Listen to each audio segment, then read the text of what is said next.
All right, you guys, we are in for a treat. We have Rick Merlin Levine here with us to talk about 2026. And I know we've been doing our 2026 prep series, the prep series that we do every year to make sure that you all have the information you need to plan ahead, to just understand the energetic waves that are a part of what's coming, and also to talk about how to best prepare for it. So we have Rick here to talk about all of these amazing things. Rick, welcome. He's coming to Well, us from the jungle. I am. It's a jungle out there. I'm in the south of India, in the south of Goa, actually, on the Arabian Sea, and it has been 88 to 92 or 3 every day consistently. The sun is relentless. The waves in the sea are beautiful. The Mm. monkeys are jumping around in the trees, and I just dismissed 25 students who were here for 11 days doing astrology, and I'll be back again next year for anyone interested. Keep your eyes open. Yeah, if that sounds good to you, you have a chance to do it next year. So that's awesome, Rick. Okay, 2026. Give us the scoop. What do you have your eye on, and what do you think from a big picture perspective the year is all about? Yeah, well, here's the deal. Uh, Before we went live, Amanda, you asked me, so have you looked at 2026? Is this your first run on it? My eyes have been on 2026 for, well, I think really since 2020 when the whole quarantine, I've stopped calling it the COVID period or the quarantine period. Planet Earth had a stroke. I mean, you know what I mean? I mean, everything Yeah. is, it's like when a stroke, everything like shuts down. And Yeah. it's like it wasn't like the left hemisphere, the brain shutting down or anything, but it was like something happened and we went, "Nyeh," and there was some sort of consciousness reset on that planet, and not like the alleged consciousness resets on, like 2012, the winter solstice on 2012. This was actually a real physical something happened. Well, But so I've been looking at 2026 ever since then because I've felt since then, and we've talked about this some over the years, that 2020, 2021, 2022, 23, 24, even 25 were all parts of inflection points that were heading to something around the bend. Well, yes. the bend is a long bend uh, because well, I'll get back to the because in a minute. The bend is a long bend, but in 2026, we're getting the first inklings of what's around that bend. Up until now, we've only been getting the overwhelm of what isn't working, what's falling apart. We've been getting the disenfranchisement, the disillusionment, the disconnection from each other, from ourselves, from what we think should be out there. And I think in 2026, we haven't arrived yet, as if we'll ever arrive.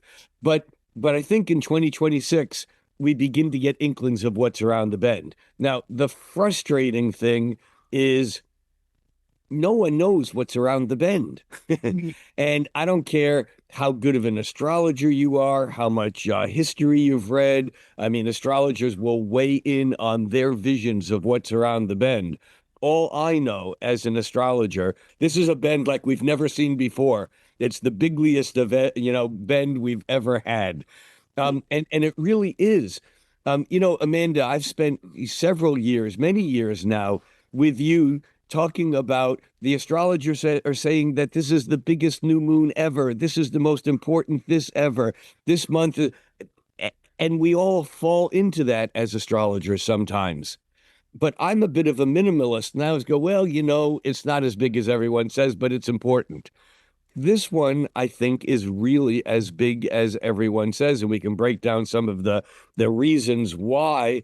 And I do want to keep on the global picture. A lot of astrologers will weigh in on specific things, the astrology of the eclipses and the Mercury retrogrades, and we have a Venus retrograde which only happens every year and a half or so. And but there are some other things that weigh in with a few key dates. And although the dates may turn out to be important, like January 12th, I think that was the exact date, the 11th or 12th of 2020 was the exact Saturn Pluto alignment. And something did happen that date. That was the date of the first formal announcement of what was then called the Wuhan virus. And that was the date that the genome was announced. And that turned out to be an important date. But I don't know if these are such large cycle things that we're already feeling them. And a lot of 2025 has been the feeling like something's happened, something's got to happen. So we can't go on like this. Something's around the bend, and I think that in 2026 we'll begin to get a sense of what that is. Okay. Do you remember in 2019 when I don't you, remember what I had for breakfast yesterday. but you're going to remember this. So in Okay. 2019, we had these kinds of conversations about 2020, right? Yes. 2020 was Yes. this Yes. year that astrologers had had their eye on Forever. forever, Yes. right? And I don't remember. I mean, there's people who claim now that there were people who said that there was going to be a pandemic, for example, but There were. but there were maybe a few that a handful that said that. And then retrospectively, Yeah. we could see that yes, some of the signatures in the astrology might indicate a pandemic, for example. Yes. For 2026, you're saying we can't see what's around the bend. Do you feel or sense that it's something as massive as the quote unquote stroke that the Earth had in 2020? I do. But I don't know if it'll be a singular event like that was. I mean, there were sequences of events that unfolded during 2020 and 2021, but somehow many of them, not all of them, because there were a lot of civil rights events, there were a lot of other government issues around the world, there were a lot of things going on. But I don't know that there will be a singular event like that that will be the event. I think we're literally going around a bend. Now, there may be two or three or five or 10 things that happen, but, and again, there may be a singular event, but the astrology suggests more like the beginning of a shift. You know, I've used this image before, or this kind of metaphor. What is it? Yeah, metaphor. One of my favorite books is this guy who's a linguist and quote collector. He wrote a book called "I Never Metaphor I Didn't Like." Anyhow, this metaphor is in the olden days, prior to power ships, power to steam engines, or other forms of self propulsion.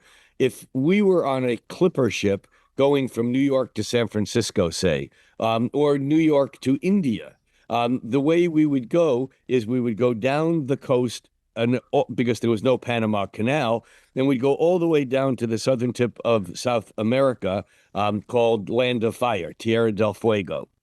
And most people don't realize that the Pacific Ocean is actually higher in altitude than the Atlantic Ocean.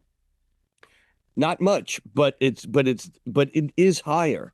Mhm. And in order to go from the Atlantic Ocean to the Pacific Ocean, going around that cape, you actually have some of the most crazy, terrible seas on the entire planet because you have to go literally from one ocean to another where you have to go up in altitude.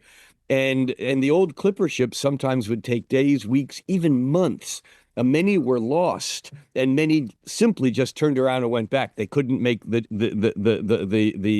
going around the bend.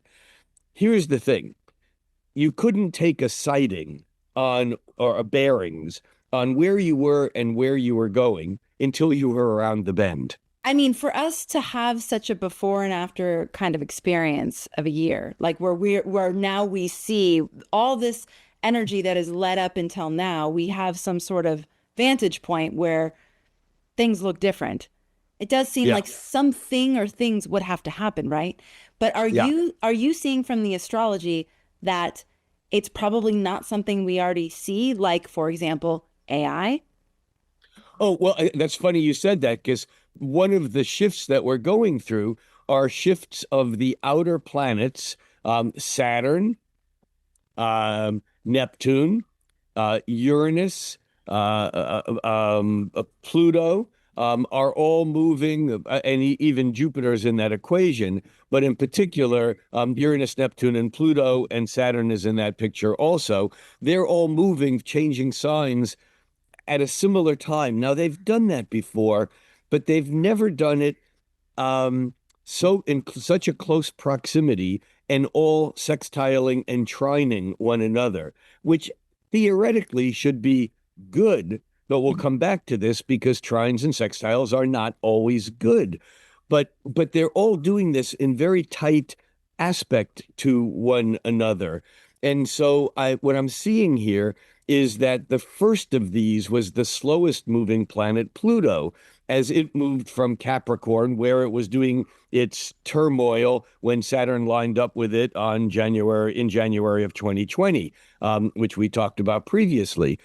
But when Saturn tipped from Capricorn into Aquarius in March of 2023, on that same day was the day that ChatGPT was announced and released publicly.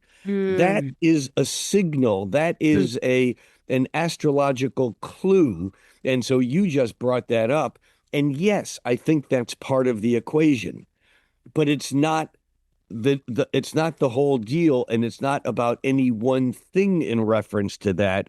It's how that um, has been building now for 3 years and will continue to for another almost a couple of decades as Pluto continues to move through Aquarius. But meanwhile, Aquarius's modern ruler, Uranus, has tipped into Gemini after 7 years in Taurus. Now, Uranus is the planet of sudden change. Think of think of Taurus as granite.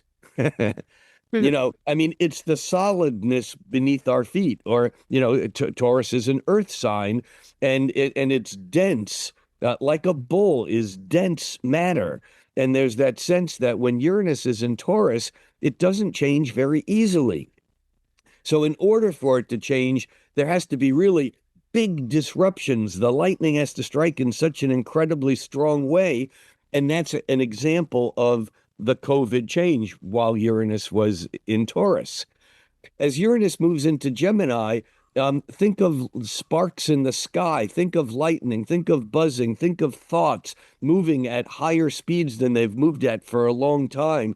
And as Uranus moves into Gemini, which it just tipped into Gemini this year, it's now at the beginning of 2026. It'll be back in Taurus just for a little remedial work. But once Uranus moves into Gemini, as it does, it will begin kind of closing in on its first of of five trines to Pluto. Now, the last time Uranus trined Pluto was in 1920, 21, 22, that period of time. The roaring 20s. I mean, the planet was a buzz. There was electricity that was being spread throughout the world. There was excitement. The stages of New York and Berlin had this burlesque, this kind of on the edge stuff, sexuality, the flappers, all this stuff was happening. And of course, the 20s ended with not necessarily a pretty picture. We had the stock market crash in the United States, and what seemed like a forever long Great Depression. In the end of the 20s, early 30s, we had the rise of fascism around the planet in a way that had been like more powerful than ever before. Hitler came to power, Mussolini came to power, Stalin came to power, all right around the Saturn Pluto opposition of 1931. Um, We had Japan invading China. I mean, it was like a total meltdown after like this thought that everything was going to be like perfect forever. Well, we're coming into that same trine. Incidentally, I lectured a few months ago about quantum astrology around the corner from the Institute of Physics that was founded by Niels Bohr, who created the environment in which all the thinking that created what we now call quantum physics happened.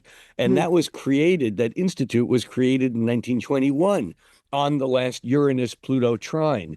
And so it revolutionized thinking forever, but it wasn't tied to that event on that day. I don't think there were many people who knew what was going on in Copenhagen with all these physicists, including Einstein and Niels Bohr and Schrodinger and Born and Max. I mean, all these brilliant physicists were coming together, reforming how we're thinking about the world. That's what's going to happen.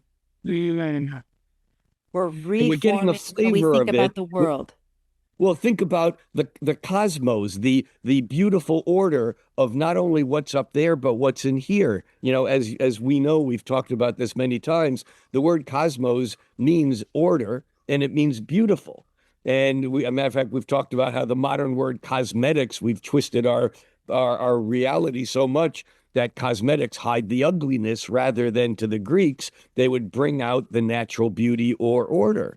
And so, whether we're talking about the astrological macrocosm or the nuclear microcosm, we astrologers know that the outside and the inside are the same.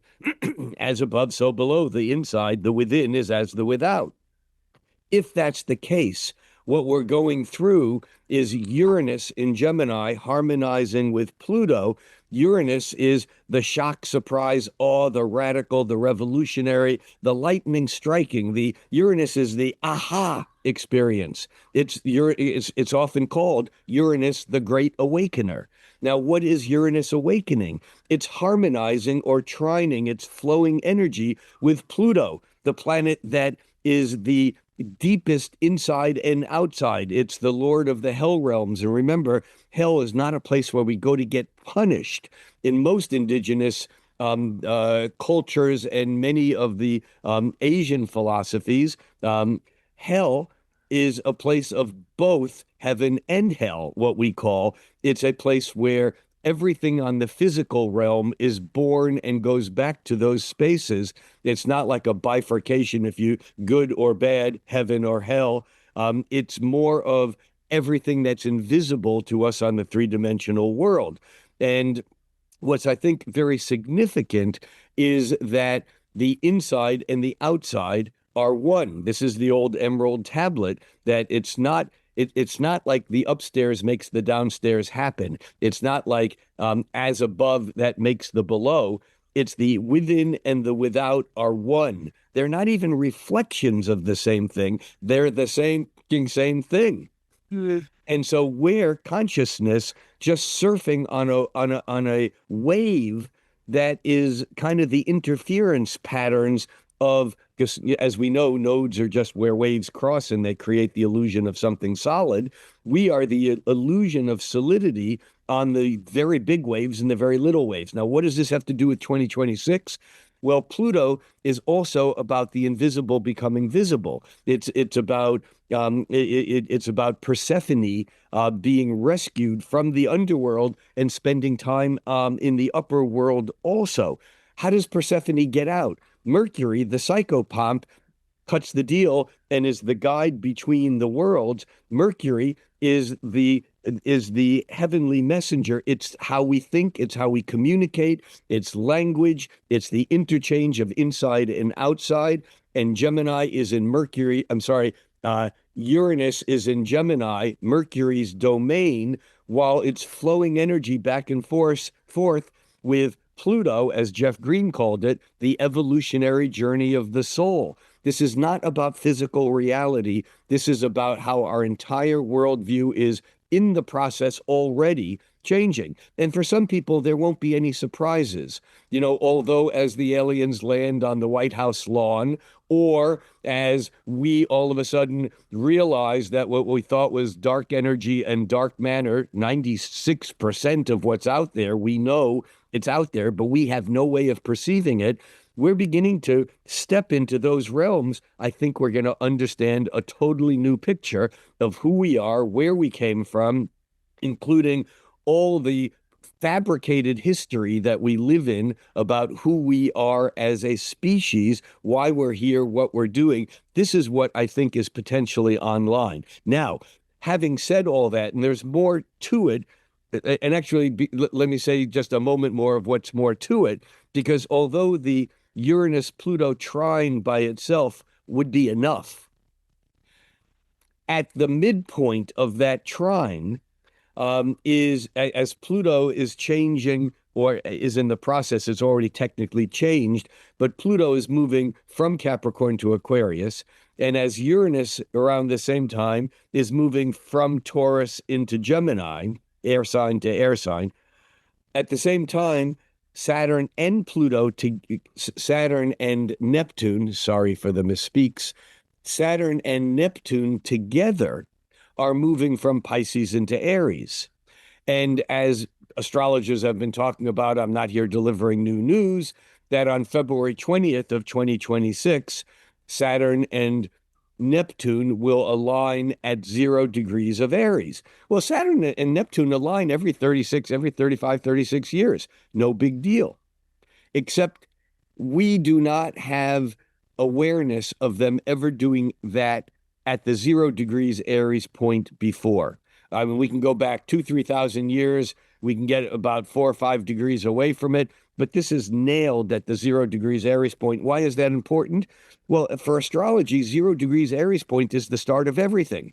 It in many schools of astrology, including Uranian astrology and symmetrical astrology, you map the 0 degrees Aries in a chart just like it was the North Node or the Ascendant or Mars. It's a point because it's an actionable point. Hi, friends. As you're learning from Rick, 2026 is a year like no other. So we wanted to extend a warm invitation to you to our annual 2026 forecast event, featuring astrologers like Adam Ellenboss, Gemini Brett, Penny Thornton, Rebecca Gordon, and more. This is a pay-as-you-wish event, so you can join us for free or contribute as much as you wish to.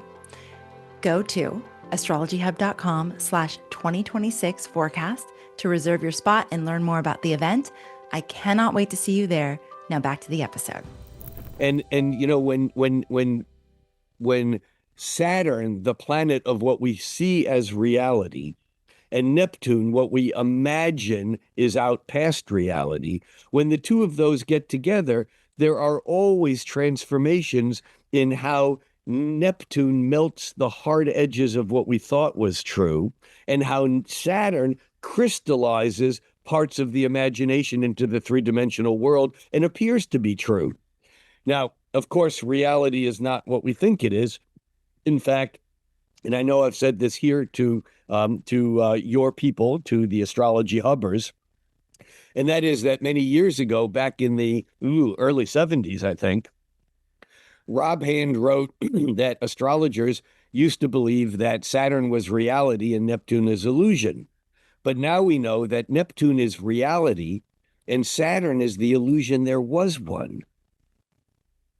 So we have this whole meltdown of what's real. I mean, we've seen this coming for 14 years with Neptune moving through Pisces, of fake news and conspiracy theories being so widespread that no one has a clue of what's really real. Everyone thinks that there are multiple layers to everything. It doesn't matter, whether it's something as simple as you getting up in the morning and brushing your teeth and someone making an entire metaphysical theory about why that is the most strangest thing in the world and how it means this. I mean, it doesn't matter. Now, when Saturn and Pluto normally get together, we have this meeting of what's real and what seems to be unreal, what reality and imagination, let's call it. but it's normally process. When it happens at 0 degrees of Aries, it's generative, it's progenerative. It's at that creation point of the beginning of a whole cycle. Now, if that happened by itself, as it will on February 20th, that would be a big deal. But it's happening at the midpoint of this Uranus, the first of the 5 Uranus-Pluto trines, and a midpoint in astrology, another in many branches of astrology, certainly in the chart interpretation that I teach, midpoints are real points. You can take any pair of planets, find their halfway point, and that works as a vector, as a magical point of where something can happen. And this midpoint of the Uranus Pluto trine at 0 degrees of Aries, it basically, because it's sextile Pluto on one side and sextile Uranus on the other side, this is going to set this whole pattern up into a much larger hum or buzz that's going to make this Uranus-Pluto trine, that happens every century or so, depending on the speed of Pluto, it's going to make this Uranus-Pluto trine different than anyone we've ever seen.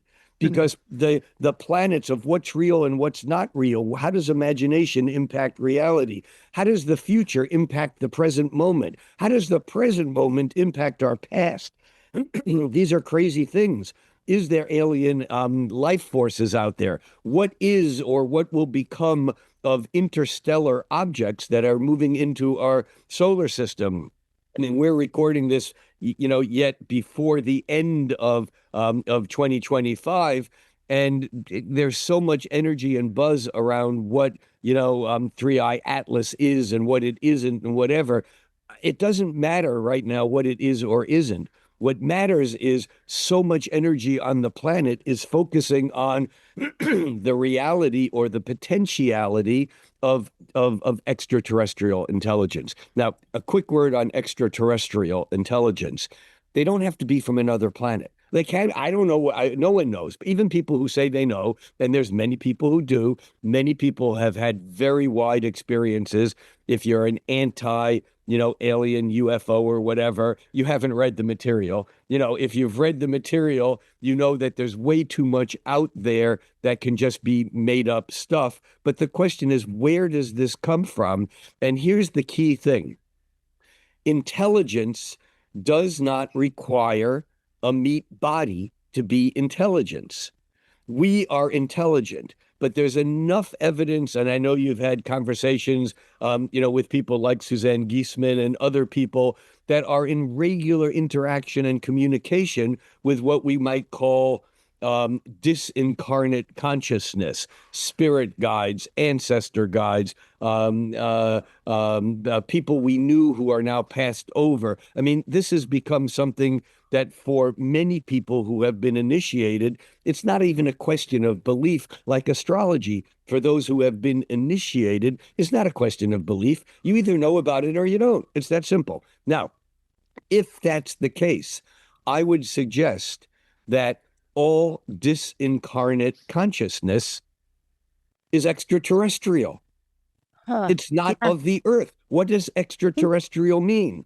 Terrestrial means a physical form on planet Earth. And Mm. so I think part of this Uranus moving into Gemini and the Saturn Neptune conjunction and the Pluto moving, into Aquarius now are all deeper and wider confrontations with extraterrestrial intelligence, whether it's AI and whether you're horrifically aimed at AI, looking at the damage it is and it is already and will be doing to our environment, to the reallocation of our resources, water and power in particular. I mean, this is such a deep dive that devoting some sessions on this, I think it's really important for people to know this is not like the car being invented and the earth being carved up with roads. And even we moderners just kind of don't get how much of a change to the planet Earth cars was, with roads being built everywhere around the planet. I mean, the massive orders of magnitude that AI is already demanding, and it's really just at its infancy, will reorder on another level again the entire wealth and power structure, because AI is being created by haves and taking power from and water from have-nots in order Mm, to create it. And it's going to get a lot worse. Now, there is mm, a potential saving grace in here. And that saving grace comes again back to the Uranus-Pluto trine. There's infinite energy out there. What happens when we tap it? I mean, it's there. We know it's there. We just haven't tapped it. And again, Nikola Tesla was at his heyday in the 1920s when the last Uranus-Pluto trine was. So we don't know who the next Nikola Tesla is out there. It's not Elon Musk. We don't know who it is, or we don't but know what will be invented. We don't know who the next Steve Jobs will be, who will create an iPhone or an iPad that no one ever said, oh, well, maybe someone will make that. There was no concept of it until it happened. And so when we talk about this lineup of 2026, we're stepping into a world where ET, and again, I don't mean, ET phone home ET, but is ET any different than AI? There are many people who are calling AI not artificial intelligence, but alchemical intelligence. Here's a mm, question for you. Did Uranus exist before we were able to perceive it through our telescopes? I would Is think so. there, of course it did, right? Yeah. All right. Yes. So isn't it very possible that there's this network of intelligence that is interacting on some level that we can't perceive until we develop the technology? Even if the technology is destructive right now, maybe we didn't invent artificial intelligence. Maybe we just developed technology like a telescope that enabled us to perceive this whole dimension. We don't know. And this is what 2026's curve is around. And I do believe, and remember, the Uranus Pluto trine will happen 5 times, the first being in July of 2026, the second being toward the end of 2026, and then the fifth won't be until the spring of 2028. This is not a one afternoon event. This is like the Uranus Pluto squares that happened between 2012 and 2015, when there was so much dynamic change based upon the Uranus Pluto conjunction of the mid 1960s. All these things are tied together.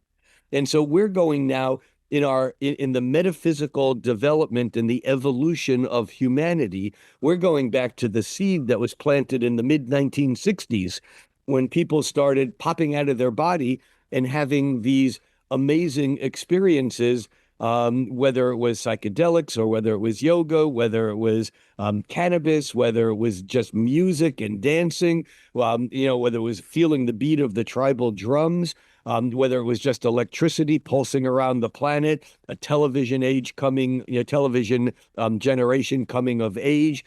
This is the kind of transformation that now at the opening trine is going to be flowering. Now, here's the question, and this is where I said I'll come back to this in just a moment. The question is, what will happen? Because there is a huge power structure in place that is, and I'm going to use this word, that's a double entendre, very, very specifically, that's hell-bent on maintaining the status quo. And it ain't going to give up, because it's holding too much power, and its resources, at least in the three-dimensional world, are apparently nearly infinite. And again, the wealth that we see is not real wealth.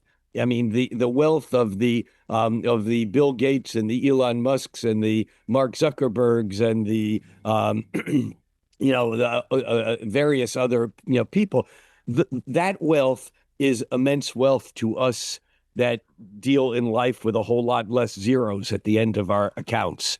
However, there is another layer of wealth behind that that's hidden.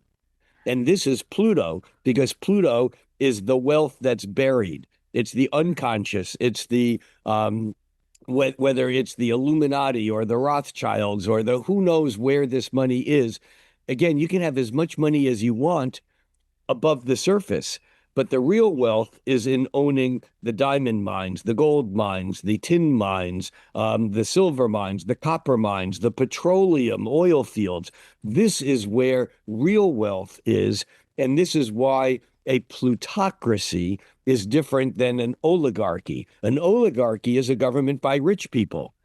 But we really live in a plutocracy because the real wealth is behind all of that. These people are all beholden to something that's deeper and wider. And we, as their subjects, are beholden to them. And we are living in a world that is that is seeing a manufactured polarization and bifurcation. Because as long as I'm pissed off at you, or you think I'm preventing, if you think I'm preventing you from having a good life, if something that you do threatens me in any way, whether it does or not, I'm going to put my attention against you, and you're going to put your attention against me. Then we're going to have pro-life, anti-life, red, blue, this religion, that religion. I mean, make all the lists you want, because the people that are running the show, as long as we're disillusioned and fighting each other, they can go on just taking everything from everyone. And that's where we live. And we see many people waking up to that. I don't know if enough people are waking up fast enough, but I do know that Buckminster Fuller, his last book that he wrote before he died, was called Utopia or Oblivion. And he said, then he wrote this, I think probably in the maybe late 70s or early 80s. I don't have an exact date in my mind, but what he wrote was that one of the most important events was when the Japanese bombed Pearl Harbor. Um, President Roosevelt in the United States went on radio. And at that moment, there was a synchronization of more people at any one moment attuned to the same thing on radio, because that saying, this day shall go down in history as a day of infamy. I may not have the words exactly right, but there were people all over the planet listening to those words simultaneously at various moments in history, whether it was Kennedy's assassination, whether it was the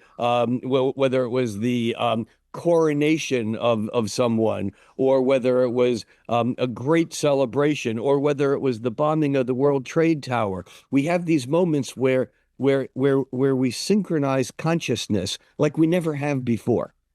And Buckminster Fuller said that what will happen in history, near future history, is that there will be successive waves of shared and synchronized utopia, moments of celebration, of excitement, where we all come together over something, some treaty, some great breakthrough, whatever it is, and then there'll be moments of fear and or cataclysm.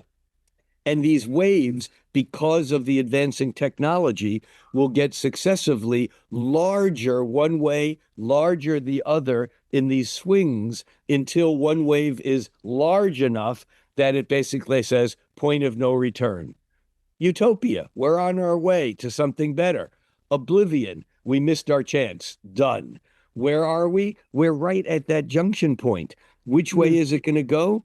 The power structure ain't going to let go very easily. I've been quoting, and maybe I've done this even on a broadcast here, but I've been quoting a song by Jackson Browne, who in the 1970s wrote a song called the song is called Before the Deluge. And it goes, before the deluge, there were many people who were turning on to nature, and all these things were going on. And then one of the verses says, some of them were angry at the way the earth was abused by the men who learned how to forge her beauty into power. And they struggled to protect her from them, only to be confused by the magnitude of the fury in the final hour. That's where we're at. The people who are in control and holding are not going to let go, even if it's a good idea. I think of George Carlin saying, politicians and people in power, I remember him saying something like, they don't care about you. They're in a club and you're not in that club. You know? And yet we live under this illusion that the next person we elect, the next corporation that comes around that does good things, all of a sudden someone has our interest at stake. And those people are there are people like that there, but they are far and few between. And I think that part of what we're experiencing is being at this great junction point. By the way, there's one other planetary piece of this, and that is that Jupiter, although it changes signs once a year, Jupiter Jupiter has been in Cancer. It's now retrograding in Cancer at the end of 2025, but it moves into Leo at the end of June, on June 30th, 2026. It will reach 4 degrees of Leo on July 18th or 19th. It will reach and actually I have this it's basically on July 19th. Jupiter will reach 4 degrees of Leo. It does that once every 12 years. But on that same day, Neptune will be at 4 degrees of Aries. Remember, Neptune now toying right now, just going back into Aries in January, and then Saturn moving into Aries in early February, and the two of them aligning at 0 degrees of Aries, on February 20th. Well, by July 19th, Neptune is at 4 degrees of Aries, exactly being trined by Jupiter, and Jupiter and Neptune are in some ways both expansive. I've said many times that in my way of seeing things, Neptune is just Jupiter escaped from Saturn, meaning Jupiter is about big, it's about expansion, it's philosophy, it's big ideas. But Jupiter always has to answer to Saturn because it's outside Jupiter holding it in. It's like blowing up a balloon. You get to a point where you can't blow it up anymore. That's Saturn. If you do, it pops. That's Uranus. Goes out past Saturn. Saturn's gone. But with Neptune, you can blow that balloon up forever. So we have Jupiter making a trine on July 19 with Neptune. At the same day, at the same time, we have Uranus at 4 degrees. Remember, Neptune's at 4 Aries. Jupiter's at 4 Leo, fire, fire, trine. We have Uranus at 4 Gemini, air, and on that same day we have Pluto at 4 Aquarius, air. So we have basically 4 planets that are interlaced with trines and sextiles. Pluto at 4 Aquarius, sextile to Neptune at 4 Aries, Neptune sextile to Uranus at 4 Gemini, which in turn is sextile to Jupiter at 4 Leo, which means that Jupiter is trine Neptune, and Uranus is making the first of its 5 trines to Pluto on that same day, and Jupiter on that same day is opposite Pluto.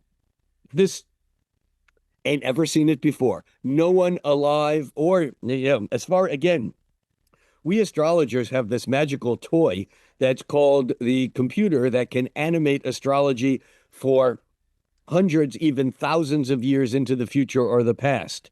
And it wasn't until Johannes Kepler figured out, the astrologer Johannes Kepler figured out the laws of planetary motions, at the beginning of the 1600s. He was the first person to be able to make a calculation of where was Saturn 100 years ago.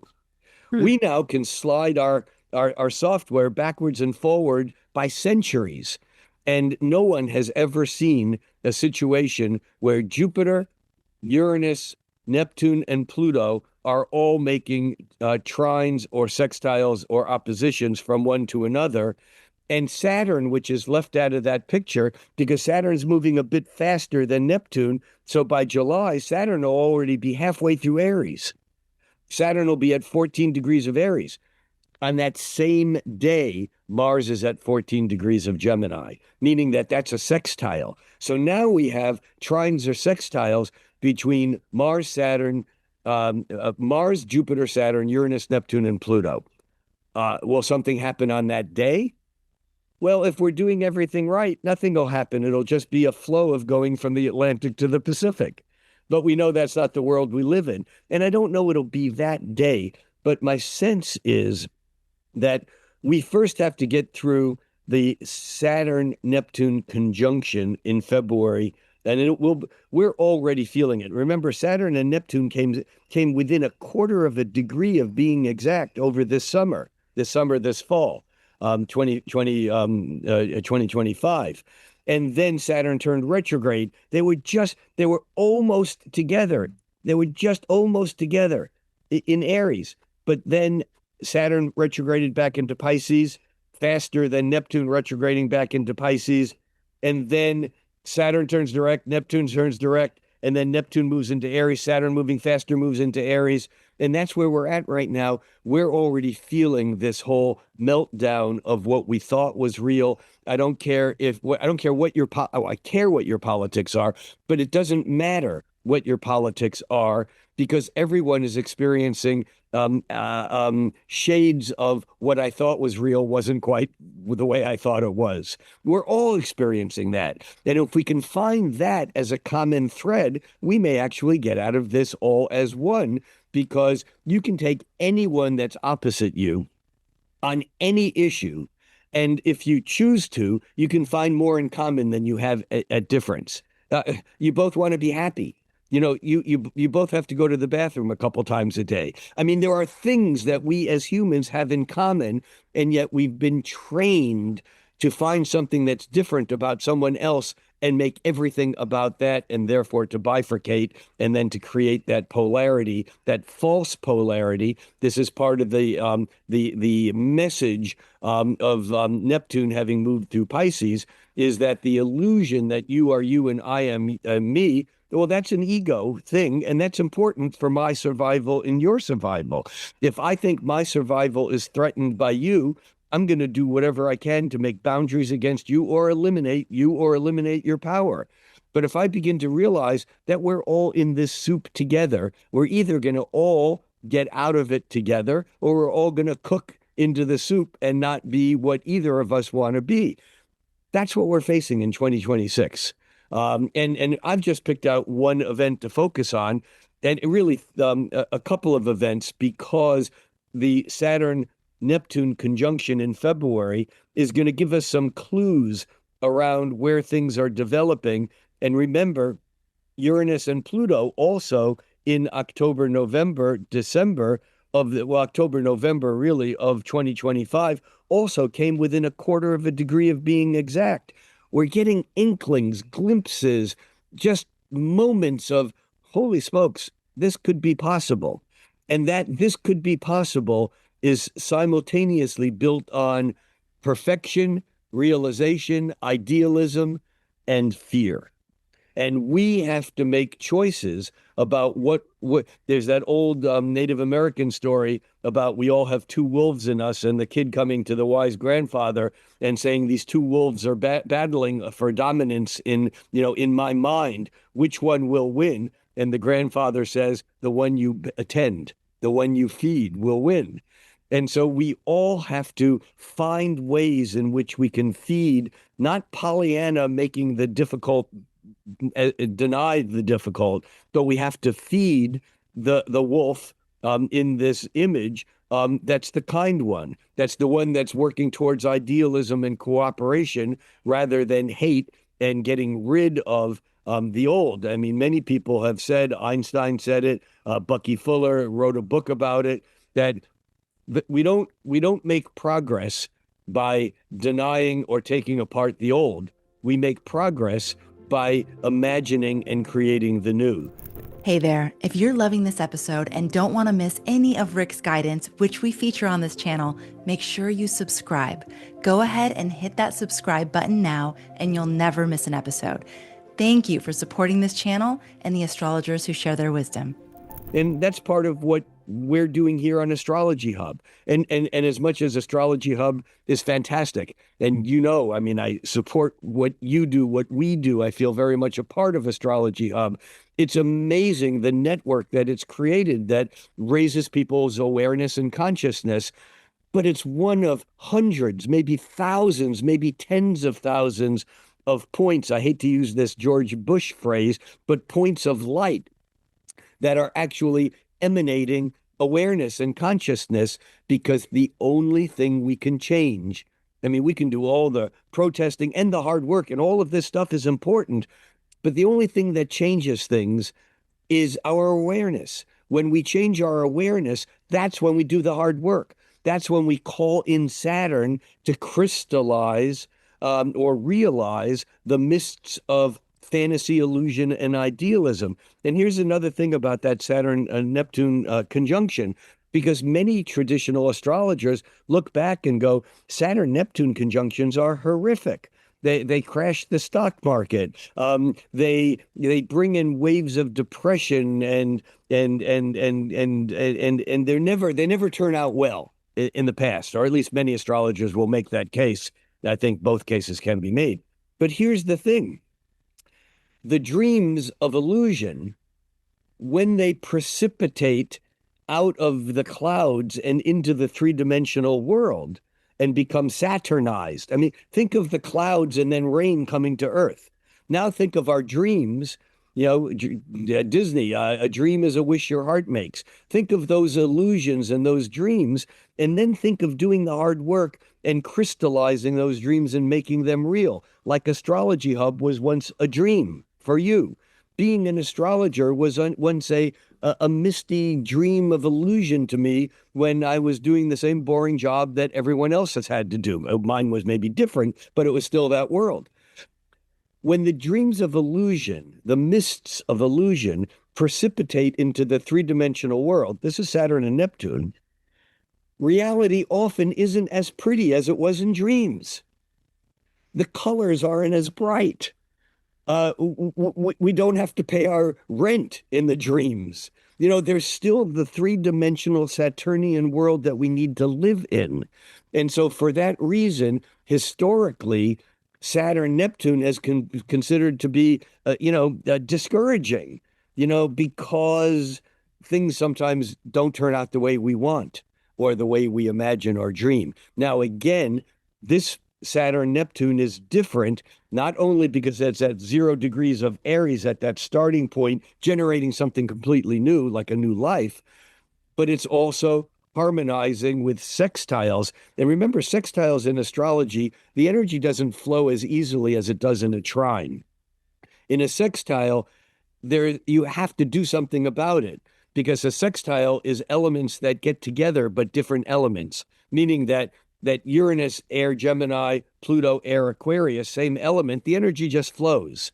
But when you talk about Neptune, fire, Aries, and making a sextile with Pluto, air, fire and air get along, like earth and water get along.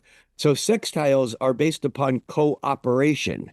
They're based upon an opportunity that you then have to do something about. It's like a door opening, think Jupiter, and if you don't walk through it, you don't ever know what's on the other side. And so we have this incredible opportunity that I think is already presenting itself. Many people are, if I say mobilized, it sounds political. I mean, way beyond political. I mean, in every aspect of our lives, in every aspect of organizational methodology. I think of my friend Bruce Lipton, who says that, he calls every human being an imaginal cell. Just like when a caterpillar becomes a butterfly, when it melts down and it's just that black ooze before it begins to reconstruct, there's sparking amongst those cells in the gunk inside the cocoon, inside the chrysalis. And the imaginal cells, by virtue of their metaphysical connection, begin to create form. And he says that humans are imaginal cells.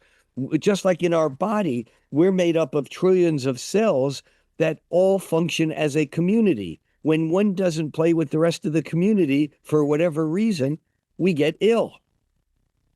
And we are in a state in humanity where we've reached such a level of complexity that we're ill because the cells aren't working well. The imaginal cells aren't dreaming the same dream with the other cells. The organism Gaia, Earth, humanity has just gotten so big and so complicated that we're not all playing together. And Bruce says that biological evolution reaches a point at many points through our evolution from single-celled plants and animals. We reach a point of such complexity where everything has to reorganize and a new level of organism evolves. And we are at that stage. And it's not going to happen overnight. It may take generations yet. Uh, but we are certainly at a point where the change is happening faster than it's ever happened. Going back centuries, millennia, humans existed in similar social structures for tens of thousands of years with no change. And then there were technological breakthroughs where ships got better, and so we began going out and exploring, where we discovered the use and how to harness steam power, electricity, the Industrial Revolution. The amount of change since the invention of the steam engine and electricity in the 18th century, around the time when the United States of America was born, the change in that 250 plus years has been more than the change in the previous maybe I was going to say 2,000, maybe 20,000 years. And the amount of change from 1900 to 1950 was greater than ever before, but the change between 1950 and 2000 was greater than all of the, and again, the amount of change is smaller and smaller and smaller. In mathematics, this is called a parabolic curve. And when that curve goes straight up, that's called its asymptote. And it becomes hyper accelerating. Terence McKenna called this time wave zero. Many people referred to this at the end of the Mayan calendar. There's this sense that everything that ever, the Bible calls this resurrection, or it calls it not apocalypse, when everything is uncovered and everyone who's ever lived and anyone who's ever going to live is living now. Well, that's what's happening. The invisible universe is actually part of our perceptions, and the downfall of the illusion that what we can see, taste, hear, feel, and touch. The five senses, the illusion that that's reality is not true by virtue of the fact that you and I, Amanda, right now, we are here and now. Where's here? Hawaii and India. Where's now? Well, you're late afternoon. I just got up. It's 8 o'clock in the morning here. Here and now have used to be within our personal range. I mean, our whole perception has changed, and it is going to change again. It's in the process. We're already in that movement. There will be surprises. And other important things in 2026. Include not only the fact that Jupiter moves into Leo and that crazy magical period of mid-July, around July 17th, 18th, 19th, 20th, when we have the first of the we have the first of the trines of the Uranus and Pluto. But here's the other thing, is that we also have during this time, again, Uranus moves into Gemini. Uranus moves into Gemini on April 25th.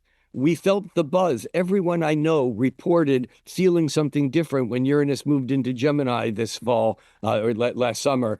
And we'll get that again. But this time when Uranus moves into Gemini, it's not just dipping its toe in the pond. It stays there for 7 years. We also have Chiron changing signs this year. Chiron moves into Taurus on June 19th. That's another biggie. We can, and Chiron touches into Taurus, and then it moves back into Aries for a bit. We have a couple of really potent lunations. We have an Aquarius full moon right around the July 19th. And by the way, on July 19th, when we have Pluto at 4 Aquarius, Neptune at 4 Aries, Uranus at 4 Gemini, and Jupiter at 4 Leo, for a few hours on July 19th, we have the moon moving through Libra. It hits for Libra. And we have 5 planets that are on 5 of 6 points on a Solomon seal, Star of David, whatever you want to call it, Jewish star, that 6-pointed star with the 2 grand trines interlaced. We have planets at 5 out of 6 of those points. It's the great almost grand sextile. A grand sextile would be planets at 6 points, but these aren't just any planets. They're the heavyweight planets. So anyone who has planets at 1, 2, 3, 4, 5, 6 degrees of fire signs, that's, Aries, Leo, and Sagittarius, or air signs, Gemini, Libra, and Aquarius, is going to get kind of touched deeply by this time. And also anyone with a planet at around 3, 4, 5 degrees of Sagittarius, that planet's going to be the missing point in this grand sextile. And if you don't do what you can starting today, starting tomorrow, in early February through the Saturn Neptune conjunction, if you don't do what you can to realize your dreams, you'll miss the singular opportunity of your lifetime. Now, does that mean we as a culture, as a species, will reach our dream? Does it mean that our dream will be based upon dreams of utopia or fears of oblivion? Does it mean that everyone will reach their dream? No, but it depends on what we do or don't do, hour by hour, day by day, week by week, month by month, through this period of time. And even moving through the summer of 2026, it's still part of a larger transition that won't be done until 2028, 29, even into 2030. But we'll know where we're going, I think, by the end of 2026. We also have on September 26th, we have an Aries full moon that's at 3 degrees of Aries. And again, on that day, Jupiter has moved out of the picture, but the sun is at 3 Libra. Neptune is conjunct the full moon at 3 Aries, and Pluto is at 3 Aquarius, and Uranus retrograding back towards that is at about 5 degrees of Gemini. Again, these are just reprinting of this imprint that's happening again and again and again throughout the year. And then we have the second of the 5 Uranus-Pluto trines on November 28th. The thing is that this really, I think, sets the background tone of the year, but we also have the lunar nodes changing signs. Remember, the lunar nodes go backwards. And so the lunar nodes have been in Pisces, Virgo. At the end of July, on July 26th, the lunar nodes back up into Aquarius and Leo. And that means the eclipses will be around those. And so this is also going to impact that whole fire-air energy that we're getting with all the outer planets, or most of them in fire and air signs. And then we also have, we do not have a Mars retrograde this year. Mars goes retrograde every other year, but Venus, which turns retrograde about every year and a half or so, 5 times every 8 years. Those are golden mean or Fibonacci numbers, making that 5-pointed Venus star in the sky. Venus turns retrograde in Libra. I don't have the degree at it's mid-late Libra. Let me just think. On beginning of October 2nd or 3rd, Venus turns retrograde. And it basically will re-emphasize and bring up all of that Venusian energy that I think can be very, very powerful. I think we'll see a whole lot of Venus issues around money, whether the whole, what people are referring to as the Jeffrey Epstein thing, which quite frankly just, gets on me, because the whole Jeffrey Epstein thing is the teeny tiny tip of a very, very, very large, deep, and complicated iceberg that the power structure is just completely unwilling to, and maybe paralyzed, unable to deal with. And yet, as Venus turns retrograde this fall, maybe we'll have revelations around things that we just, couldn't even imagine, regardless of what happens with the local issues that, at least in the United States and certainly in England, affecting the royal family there. I mean, again, these are hot spots that pop into consciousness, but they're not the main event. They're just kind of where the main events pokes into our mind. And so, yeah, that's some of my taste of 2026. I think it's going to be an extraordinary year. I don't think it necessarily means that it's all going to be pretty because of the trines and sextiles. I think we have a lot of work to do because, remember, trines in particular, the reason why the ancient astrologers liked trines is that they don't take energy to maintain. The energy just flows. Squares have resistance, but resistance, or Saturn, is what creates things that we make, changes that we make in our lives often happen when we have squares happening by transit, not trines, because squares bring something out into the open that's not working, and then we have to deal with it.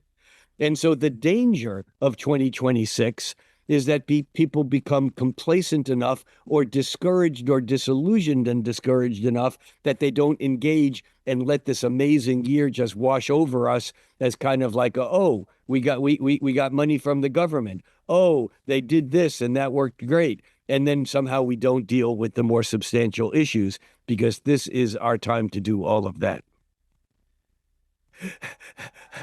Oh my Just, gosh. just ask me a question.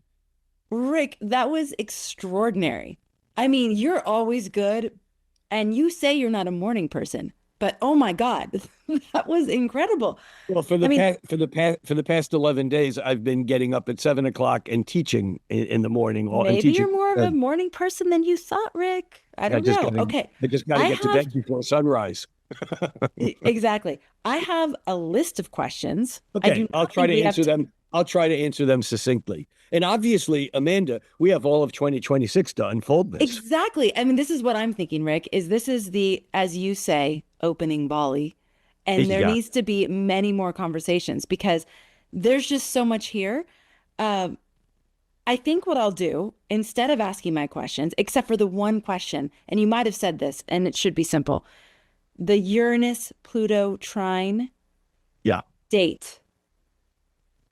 The first actual Uranus Pluto trine, I've been using that July 19th because everything else has Oh, happened, but I think it's July 17th. oh, Um, but it is the first one is around that time. Okay. Oh, And this that is the power of that July 19th. It's because not it's the only the first first one. Uranus-Pluto trine, but it's also the time and date of the exact Neptune-Uranus sextile and the Neptune-Pluto sextile, all happening right around the same few days when Jupiter is trining Neptune and Jupiter is opposing Pluto and Jupiter Right. is sextiling Uranus. They're all, I mean, they're give or take several days. I don't have the exact date isolated in front of me.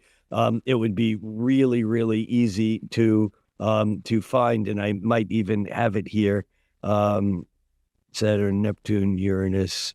Um, And Rick, every yeah, go time ahead. that that trine happens, is it reactivating the Saturn Neptune 0 degrees Aries point? Well, well, widely, because that point is at 0 degrees, and Right. then the trines and sextiles move on to 4 degrees, and then on the retrograde 3, and then four, Okay. 5. Yeah. So it does move on. But remember, just like a new moon, its greatest action isn't at the moment of the new moon. Many people make mistakes and do all their rituals exactly at the new moon. Right. No, that's a void point. Right. What happens in the hours and days after the new moon is how does the energy grow? Doing a ritual at the new moon only becomes useful if you repeat that ritual and turn it into a practice, into a habit over the days afterwards. So from that standpoint, the action of that opening, we can call it a new moon, but it's actually a new Saturn with Neptune, that Mhm. as that begins to unfold, yes, those issues will be there, but the exact point of that will be past, just like a day or two after the new moon, when we really should be doing our new moon work. The new moon is in the past. Okay. All right. So some of the takeaways that I have from Yeah. that incredible download is that this is a time of the transformation of hard edges of what we thought was possible and what we thought wasn't possible. There's this softening of those hard edges. There is deeper and wider confrontations with extraterrestrials. Meaning, and when you say extraterrestrials, Any form of disincarnate yes, consciousness, meaning it's not on Earth. Yeah. exactly. And I love how Suzanne Giesemann calls them multidimensional communication. And again, remember that modern science knows that because of the math that we can do about how the particles and the universe is expanding and the rate at which it's expanding in different places, we know that 96% of what's out there is either expansive dark energy or contractive dark matter. Now, just over this week, there have been indications that scientists have found a new particle that has more mass than a proton, that is in a completely different spectrum than I haven't read enough about this to say anything real, other than I think part of what will be happening, just like when Galileo had a telescope and began to realize what was up there. I think we're going to be developing tools, whether they be AI related or whether they be other technologies, that we are going to begin stepping into the realms that we don't have a clue, or what we thought we knew. Again, imagine you were living in the 1200s and had a world view. You were brought up in the church or whatever tradition anywhere on the planet, and now compare that with what we know now. That difference, I think, is as large as the difference that we will be going through in the years ahead. May not And be it's going to what be the thing. faster. It's going to be faster. Well, yeah, because remember when Copernicus did the math and demonstrated that all the planets were not going around the Earth, the sun and the moon and everything was not going around the Earth. Everything was going around the sun. It took some 200 years before most people began to even think about that. I So, mean, yeah. okay, I'm going to ask you at the end, like, what do we do with all of this? Of course, I always have to ask you that question, Rick, but hold on. Well, actually, my next note is that because of the sextile energy, this is something we have to do something about. Whatever the content is, it's not going to be the kind of thing that just kind of flows without our participation.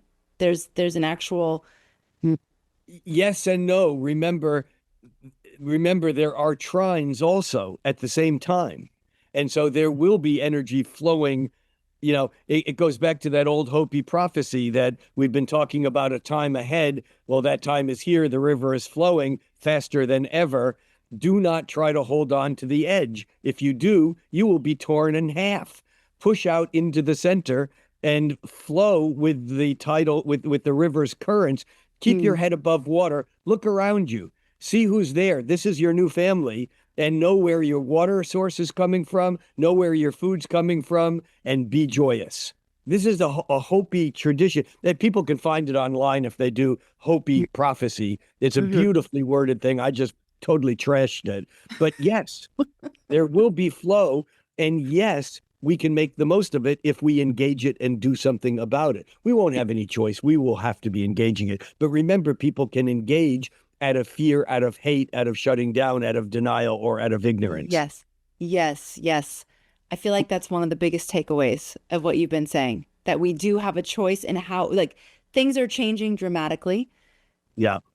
Things will By the change in way, ways we could have never imagined, and we're choosing how to respond and engage with that level of change. the first the astrological term is perfected. Yeah.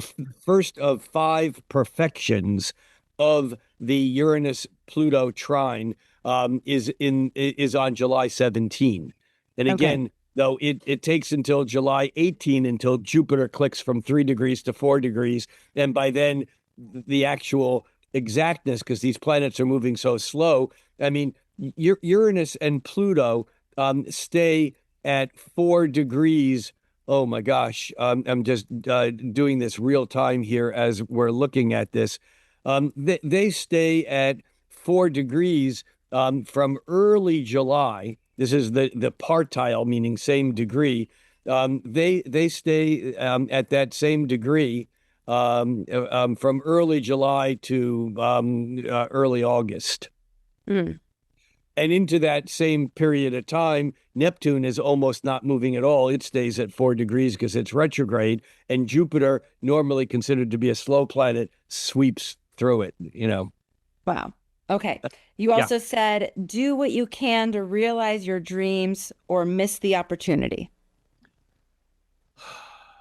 Yes, that might be, as we tend to do, might be slightly overstated, Right. but it's an opening of a door that we would be. I wanted to say dumb, but I don't want to use that word. Stupid, Remiss. remiss.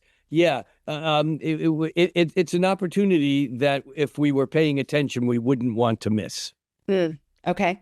And you said this is our time. Well, it's a time, and it's a time of great speeded up, and I mean, when you say it's our time, Well, that's uh, what you said. well, okay, when I say this is our time, Yes. the Buddhist in me would say that at any moment, because there is no time other than this moment.